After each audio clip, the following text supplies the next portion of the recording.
أعوذ بالله من الشيطان الرجيم بسم الله الرحمن الرحيم لا يحب الله الجهر بالسوء من القول إلا من ظلم وكان الله سميعا عليما۔ اللہ کسی بری بات کا آواز بلند کہنا پسند نہیں فرماتا سوائے اس کے جس پر ظلم ہوا ہو، اور اللہ خوب سننے والا جاننے والا ہے۔ إن تبدوا خيرا أو تخفوه أو تعفوا عن سوء فإن الله كان عفوا قديرا۔ اگر تم کسی کار خیر کو ظاہر کرو یا اسے مخفی رکھو یا کسی کی برائی سے درگزر کرو تو بے شک اللہ بڑا معاف فرمانے والا، بڑی قدرت والا ہے۔ إن الذين يكفرون بالله ورسله ويريدون أن يفرقوا بين الله ورسله ويقولون نؤمن ببعض ونكفر ببعض ويريدون أن يتخذوا بين ذلك سبيلا۔ بلا شبہ جو لوگ اللہ اور اس کے رسولوں کے ساتھ کفر کرتے ہیں اور چاہتے ہیں کہ اللہ اور اس کے رسولوں کے درمیان تفریق کریں، اور کہتے ہیں کہ ہم بعض کو مانتے ہیں اور بعض کو نہیں مانتے، اور چاہتے ہیں کہ اس کے درمیان کوئی راہ نکال لیں، اولئک هم الکافرون حقا واعتدنا للکافرین عذابا مہینا۔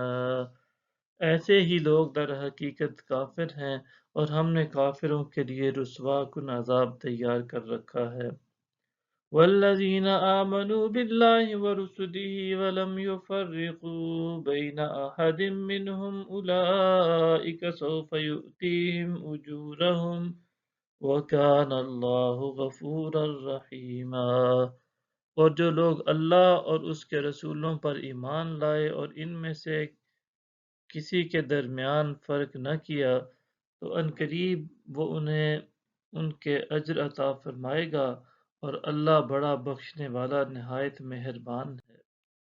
يسألك أهل الكتاب أن تنزل عليهم كتابا من السماء فقد سألوا موسى أكبر من ذلك فقالوا أرنا الله جهرة فأخذتهم الصاعقة بظلمهم ثم اتخذوا العجل من بعد ما جاءتهم البينات فعفونا عن ذلك وآتينا موسى سلطانا مبينا۔